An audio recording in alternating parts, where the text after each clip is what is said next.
សួស្តីទៅជនបេគីទាំងអស់ថ្ងៃនេះយើងទៅមកបាន Mac Mini តម្លៃល្អជាមួយ spec ធំទៀតអញ្ចឹងយើងមកមើល spec ទាំងអស់គ្នាប្រភេទនេះ Mac Mini chip M4 Pro 64G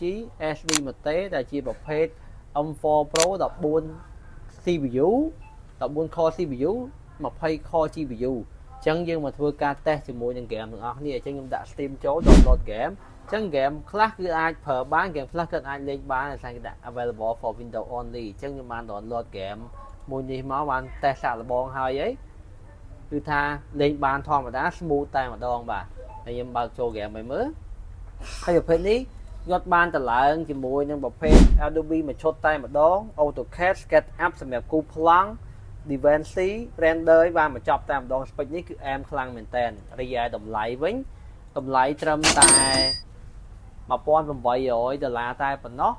នឹងមានការធានាត្រឹមត្រូវអញ្ចឹងបងមានតម្រូវការអាចតាក់ទង page បានយើងមានតែមួយគ្រាប់ហ្នឹងឯណាអរគុណ